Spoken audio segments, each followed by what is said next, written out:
है। तो इस तरह की अगर चीजें आप अप्लाई करते हैं आपके फोटोग्राफी बिजनेस में, तो आप एक बहुत अच्छे फोटोग्राफर बन जाएंगे, ये मेरी गारंटी है। यदि आप सिर्फ सुनकर इस वीडियो को स्किप कर दोगे तो फिर आपको कोई बेनिफिट्स नहीं मिलेगा, आपको इनको अप्लाई करना बहुत ज्यादा जरूरी होगा। दोस्तों, एक अच्छे फोटोग्राफर होने से पहले एक अच्छा बिजनेसमैन फोटोग्राफर होना बहुत ज्यादा जरूरी है, क्योंकि एक फोटोग्राफी अच्छा ही करना सब कुछ नहीं होता है। आपको आपके बिजनेस को किस तरह से चलाना, आपको आपके क्लाइंट से किस तरह से डीलिंग करना है, आपको आपके बिजनेस में किस तरह के इंप्रूवमेंट लाना, ऐसे बहुत सारे पहलू हैं जिसे आपको समझना बहुत ज्यादा जरूरी है।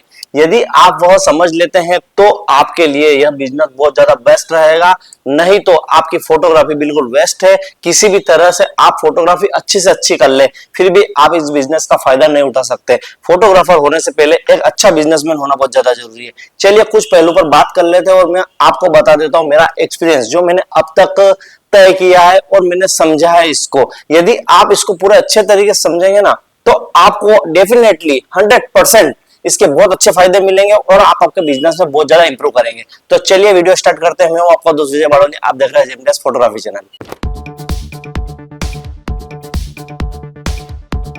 दोस्तों, सारे पॉइंट्स जो है ये आपके खुद के लिए भी हैं, आपके फोटोग्राफर मित्र के लिए भी है और आपके क्लाइंट के लिए भी है। यह वीडियो आप उनको शेयर कर अपने दिल की बात आराम से खुलकर कह सकते हैं, जिसमें किसी भी तरह के डाउट्स होंगे तो वो क्लियर हो जाएंगे और सामने आ जाएंगे कि भैया आपने फोटोग्राफी किस बेस पर की है और क्लाइंट आपसे क्या एक्सपेक्टेशन रखता है। तो पहला पॉइंट मैं आपके साथ में शेयर करूंगा। यदि आप छोटे फोटोग्राफर भी है, बिगिनर्स फोटोग्राफर भी है या हाई लेवल के फोटोग्राफर भी है, आप बर्थडे शूट करते होंगे, आप एंगेजमेंट शूट करते होंगे, आप आउटडोर शूट करते होंगे, किसी भी तरह का आप शूट करते हैं, तो आपको आपके क्लाइंट के साथ में पहले डिस्कशन कर लेना है शूट से पहले कि आपको सिर्फ सॉफ्ट कॉपी चाहिए या हार्ड कॉपी चाहिए।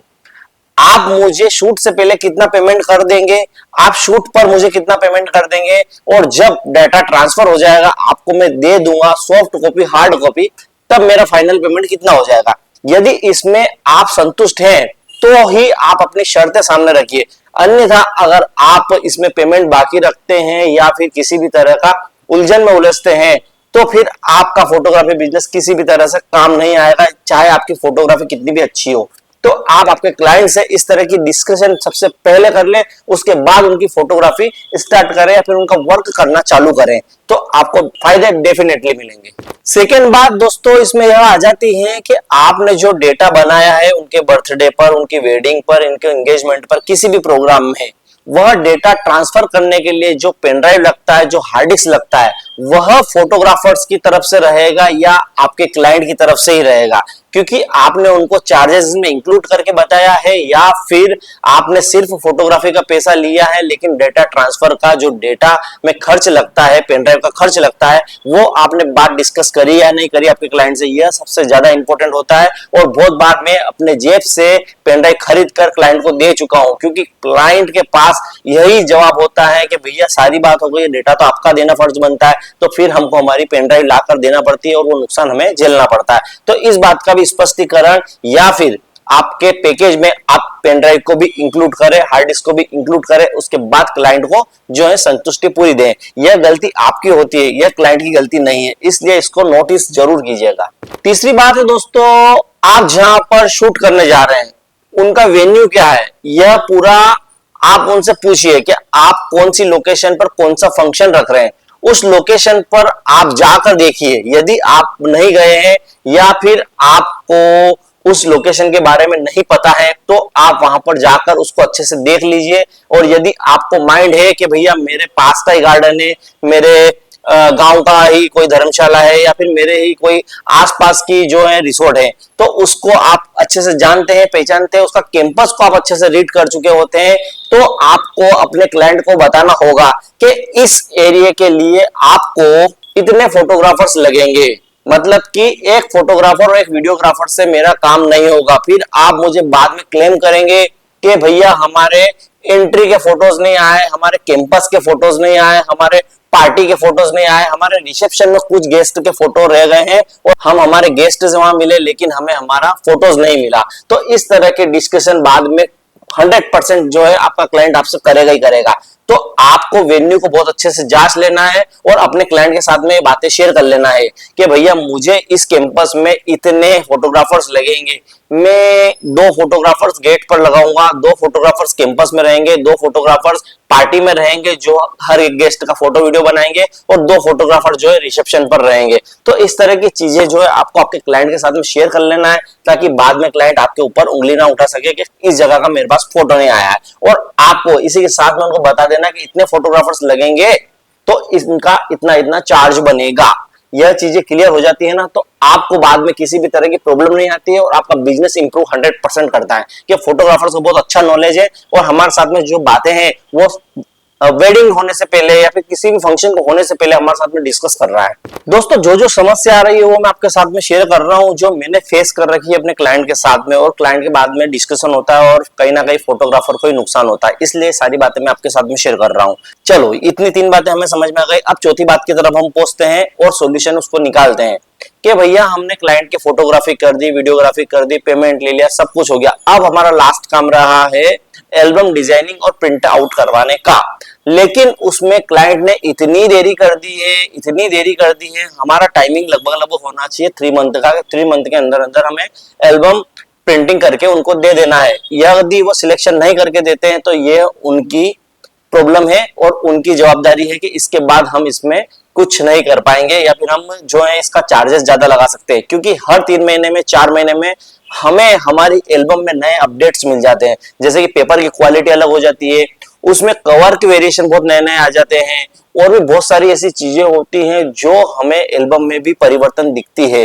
और फिर हमारा क्लाइंट यदि वो 3 महीने के बाद आता है या 6 महीने के बाद आता है या साल भर के बाद भी आते हैं, तो वो कहते हैं कि अभी का लेटेस्ट बनाकर हमें दीजिए, लेकिन पेमेंट हमें वही पुराना वाला मिलेगा जो हमने उनको बुकिंग के समय बात की थी।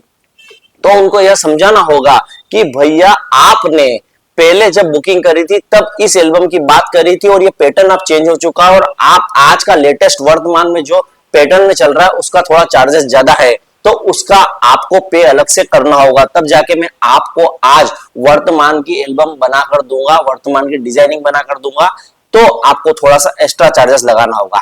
यदि ये पॉइंट भी आपको मेन लगता है तो आप इसको भी नोट कीजिएगा और अपने क्लाइंट के साथ में शेयर जरूर कीजिएगा। दोस्तों एक बात और इम्पोर्टेंट है कि भैया सिर्फ फोटोग्राफी ही नहीं होती है। बहुत से क्लाइंट्स को वीडियो में बहुत ज्यादा इंटरेस्ट होता है, वो वीडियो देखना बहुत ज्यादा पसंद करते हैं, लेकिन यदि आपने उनको वीडियो के बारे में जानकारी नहीं दी तो आप गलत हैं, क्योंकि उनको समझाना जरूरी है कि भैया एक कैमरा जो लगता है वो ट्रेडिशनल लगता है, जो आपके सारे फंक्शन को कवर करता है, और वह एक नॉर्मल कंटिन्यू और एक सीधे से तरीके से कैमरा चलता है जो आपके सारे फंक्शन कवर करता है। उसी के साथ साथ में यदि आपकी रिक्वायरमेंट है कि आपको एक अलग से कैमरा चाहिए जो सिनेमैटिक करता है, जो स्लो मोशन की वीडियो बनाता है, तो उसके लिए एक कैमरा अलग लगेगा। तो इस तरह की बातें उनसे शेयर कर लेना चाहिए, क्योंकि क्लाइंट की रिक्वायरमेंट कभी भी खत्म नहीं होती। वह चाहता है कि शादी हो जाने के बाद में अपनी अंदर की भावनाएं सब व्यक्त करूं, पहले इनसे काम करवाऊं। यदि आप वह कैमरा ही नहीं लगाते हैं, आप स्लो मोशन वाला कैमरा ही नहीं लगाते हैं, और बाद में आपका क्लाइंट आपको बोलता है कि मुझे इसमें सिनेमैटिक लुक वाला वीडियो चाहिए, 5 मिनट का हाइलाइट्स वाला चाहिए, तो आप कहां से दे पाएंगे? यह चीजें उसे आप बुकिंग से पहले ही समझा दीजिए कि भैया आपको मैं वेडिंग होने पर यह कैमरा लगाऊंगा, 5 घंटे का वीडियोस आपको रिकॉर्डिंग करके दूंगा, इसके अलावा हाइलाइट्स कैमरा अलग लगेगा जिसमें आपको 5 मिनट का हाइलाइट मिलेगा, या आप उसको सिनेमैटिक बनवाना चाहते हैं तो आपके लिए सिनेमैटिक का कैमरा अलग लगेगा, और आप इसमें वर्टिकल हॉरिजॉन्टल में रील्स बनवाना चाहते हैं तो आपके लिए रील्स के भी अलग से चार्ज लगेंगे। ये सारी चीजें डिस्कशन आप कर लेंगे तो ज्यादा बेटर रहेगा, क्योंकि अभी जमाना है सोशल मीडिया का। क्लाइंट जो है वो सारी चीजें सोशल मीडिया पर देखता है और फिर आपसे एक्सेप्टेशन रखता है कि आप हमें ये बना के दीजिए, आपने हमें ये क्यों नहीं बताया। अगर चार्जेस लग रहा था तो हम पहले देते ना, लेकिन आपने यदि वह कैमरा यूज नहीं किया वेडिंग में तो आप उनको वो वीडियो कैसे दे पाएंगे।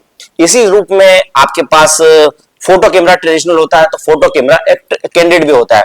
कैंडिड फोटोग्राफी भी अलग होती है। और आजकल तो बहुत सारी ऐसी चीजें हो जाती है कि भैया फैमिली के फोटोज लेना जरूरी होते हैं, लेकिन आप क्लाइंट की फोटो ज्यादा ले लेते हैं। तो बहुत सारी चीजें ऐसी बारीकी से मैंने नोटिस की है कि भैया क्लाइंट को सिर्फ बहाने चाहिए होते हैं आपके साथ में डिस्कशन करने के और आपका पेमेंट कम करवाने के, या फिर आपका पेमेंट ना देने के और आपसे सारा डेटा वसूल करने के। इसलिए ये चीजें मैं आपके साथ में शेयर कर रहा हूं, आप भी आपके क्लाइंट के साथ में शेयर करना, तभी जाके आपके फोटोग्राफी बिजनेस में इंप्रूवमेंट आ पाएगा और आप एक अच्छे बेस्ट फोटोग्राफर बन पाएंगे। एक स्पष्ट रूप से पूरा बिलिंग हो जाने के बाद एक नोट बनाते हैं हम। नोट ना बनाकर आप उससे स्पष्टीकरण पे बात कर लीजिए कि आज आपकी बुकिंग हो चुकी है तो बुकिंग पर इतना पेमेंट मैं लूंगा, इसके बाद इस डेट पर आपसे मैं इतना पेमेंट लूंगा और आपका काम हो जाने पर इतना पेमेंट लूंगा। ये बहुत ज्यादा इंपॉर्टेंट पार्ट है दोस्तों, क्योंकि क्लाइंट सारी चीजें मान लेता है लेकिन सिर्फ पेमेंट जो है वो टाइम पर नहीं दे पाता है। कुछ भी मजबूरी आपको बता देगा और आपका पेमेंट रुक जाएगा। तो आप उससे स्पष्ट शब्दों में कह देना कि जब तक मुझे इतना पेमेंट नहीं मिल सकता है तब तक मैं आपको सॉफ्ट कॉपी भी नहीं दे पाऊंगा।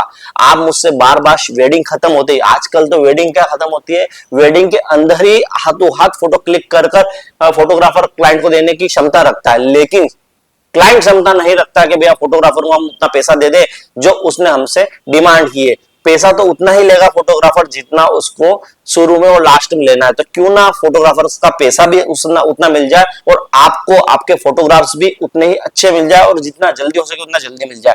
तो इस तरह के पेमेंट के डिस्कशन पार्टी से आपको सबसे पहले कर लेना है ताकि किसी भी तरह की बार्गेनिंग बाद में ना हो सके। एक 10 मिनट का टाइम निकालकर क्लाइंट को बहुत अच्छे समझाना है जो बिलिंग आपको देने वाला है। आपके पास बहाने बहुत तरह के आते होंगे, मैंने खुद ने सुने हैं।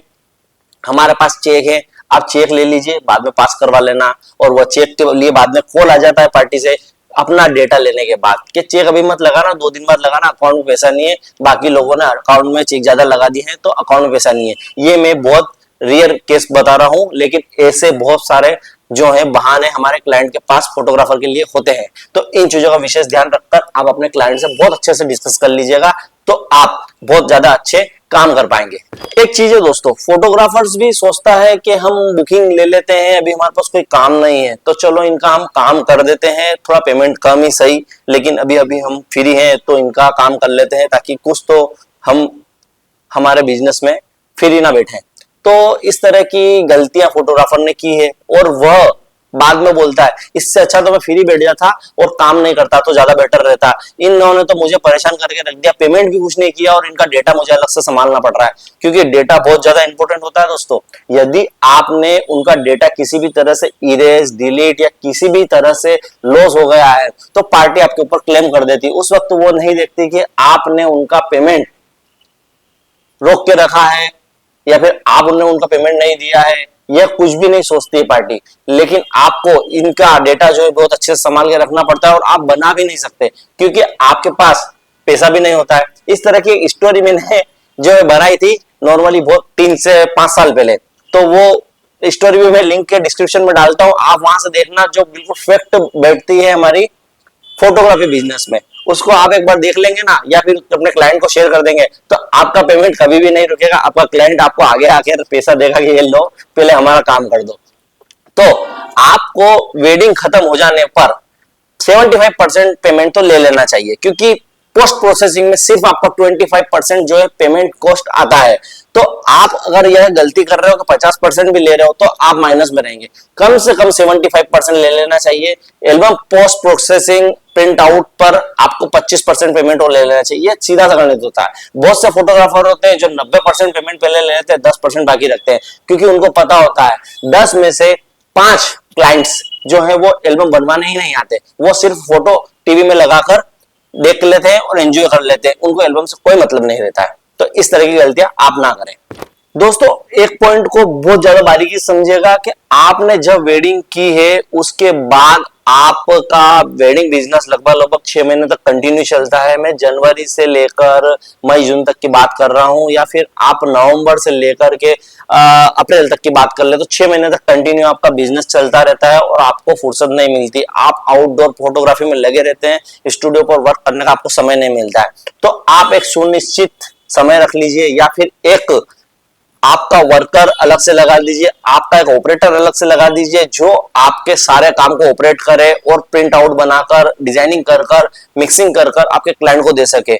जितना आप डिले करते हैं उतना पेमेंट आपका रुक जाता है और आपका प्रोग्राम जो है फ्लॉप हो जाता है। तो आप क्लाइंट के साथ में जब बिलिंग करें ना, तब उसमें स्पष्ट रूप से लिख दीजिए कि 90 दिन के अंदर अंदर आपको डेटा सारा लेना होगा और पेमेंट सारा देना होगा। यदि इस स्थिति में आप 90 दिन में काम नहीं कर पाते हैं तो आपकी जवाबदारी रहेगी, कोई ना ही क्लाइंट की आपके प्रति जवाबदारी रहेगी। इस तरह की डिस्कशन हो जाना चाहिए, उससे आपका काम भी फास्ट होगा और क्लाइंट भी आपके प्रति ईमानदार रहेगा और आपके सारे काम जो हैं अच्छे से हो जाएंगे। यदि आप 6 महीने करते हैं तो 6 महीने करने पर आपके साथ में बहुत सारी समस्याओं को फेस करना होगा, क्योंकि हर 6 महीने में 3 महीने में मैंने बताया है नए अपडेट्स आ जाते हैं, नए कैमरे आ जाते हैं, कंपनी कैमरा नए लॉन्च कर देती है, जिस रिसोर्ट में आपने काम किया था उस रिसोर्ट का नया रिनोवेशन हो जाता है, बहुत तरह की चीजें ऐसी हो जाती है। फिर क्लाइंट आपको बोलता है कि आपने हमारा काम अच्छा नहीं किया और अभी आज का काम देखिए आप कितना ज्यादा अच्छा हो रहा है।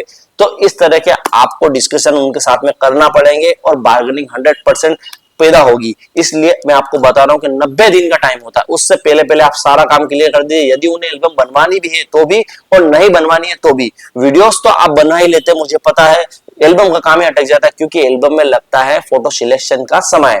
इस समय को आपको क्लाइंट के साथ में शेयर कर लेना है। इसके लिए बहुत सारी एप्लीकेशन है, बहुत सारी चीजें हैं जो आपको हम प्रोवाइड करवाते हैं समय समय पर। फोटो सिलेक्शन के एप्स आ गए हैं आजकल, लेकिन इनमें आता है फोटोग्राफर का कॉस्ट। यह कॉस्ट कोई आपको क्लाइंट नहीं देता है, इसलिए आपको ध्यान रखना होगा कि जल्द से जल्द आप वेडिंग फोटोग्राफी को क्लियर करें और अपने क्लाइंट के साथ में अच्छे संबंध बनाएं। एक बहुत ज्यादा इंपॉर्टेंट बात लास्ट में आपके साथ में शेयर करना चाहता हूं कि वैसे तो सारे ऑपरेटर आप बहुत अच्छे लगाते हैं और सारे क्लाइंट भी बहुत अच्छे होते हैं जब तक उनका काम हो रहा है, लेकिन आप अपने काम को इंप्रूवमेंट कैसे कर पाएंगे? आप आपके लिए, खुद के लिए, यदि आप वहां पर ट्रेडिशनल फोटोग्राफी कर रहे हैं, वीडियोग्राफी कर रहे हैं, कैंडिड फोटोग्राफी कर रहे हैं, सिनेमाटोग्राफी कर रहे हैं, रील्स बना रहे हैं, तो आपके पास 5 से 7 लोगों की टीम होगी। अगर 5-7 लोगों की टीम है तो उसके साथ में कुछ आपके हेल्पर्स होंगे, ऑपरेटर होंगे जो आपकी हेल्प करवाते हैं उस काम में। तो 10 अगर आप लोग काम कर रहे हैं, 10 फोटोग्राफर्स आप वहां पर मौजूद हैं, तो एक फोटोग्राफर आपके खुद के लिए भी आप रखिए और आपका वर्क, आपकी फील्ड, आपका जो काम करने का तरीका है उसको भी कैप्चर करवाइए और अपने सोशल मीडिया पेज पर डालिए कि आज हम यहाँ पर एक्टिव हैं और इस तरह का काम कर रहे हैं। उससे आपका ही बिजनेस इंप्रूव होगा और क्लाइंट पर आपका इंप्रेशन भी अच्छा जाएगा कि यह सभी चीज को कवर बहुत अच्छे तरीके से कर रहे हैं और अपना खुद का काम भी बता रहे हैं कि हम बहुत अच्छा काम करते हैं। तभी तो खुद का शूट भी हो रहा है इसमें। यह इन्वेस्ट आपको खुद को अपनी जेब से करना होगा, क्योंकि आपको आपके बिजनेस के प्रति भी सतर्क रहना है कि भैया हम जो काम करते हैं वो कोई और नहीं करता है। यह कंपटीशन हर बिजनेस में होता है, लेकिन फोटोग्राफी बिजनेस में वो कुछ ज्यादा होता है। तो आपके स्टेटस पर, आपके सोशल मीडिया रील्स पर आपको हर तरह से आपका प्रचार करना है, मैं इतना कहूंगा। तो आपको एक वीडियोग्राफर्स या एक मोबाइल से भी शूट करने वाला आपका शूट अगर करता है और बिहाइंड द सीन के साथ में अगर शूट करता है और आप उसके साथ साथ में जो है उसका फाइनल आउटपुट भी शेयर करते हैं, तो आपकी तारीफ होगी कि हाँ यह वर्क इसी व्यक्ति ने किया और इसी के द्वारा इसका आउटपुट आया है। तो ये बहुत ज्यादा इंपॉर्टेंट चीज होती है। तो इस तरह की अगर चीजें आप अप्लाई करते हैं आपके फोटोग्राफी बिजनेस में, तो आप एक बहुत अच्छे फोटोग्राफर बन जाएंगे, ये मेरी गारंटी है। यदि आप सिर्फ सुनकर इस वीडियो को स्किप कर दोगे तो फिर आपको कोई बेनिफिट्स नहीं मिलेगा। आपको इनको अप्लाई करना बहुत ज्यादा जरूरी होगा। हमारी ये बातें अगर आपको पसंद आती है और आप इसको अच्छे से अपने फोटोग्राफी बिजनेस में अप्लाई करते हैं, तो अपने दोस्तों के साथ में भी शेयर कीजिए, अपने क्लाइंट के साथ में भी शेयर कीजिए और वीडियो को लाइक और चैनल को सब्सक्राइब जरूर कीजिएगा। मैं आपके साथ में बहुत सारी अच्छी अच्छी चीजें शेयर करूंगा जो मेरे एक्सपीरियंस से हैं। फिर हम मिलेंगे नए वीडियो के साथ में, तब तक के लिए गुड डे।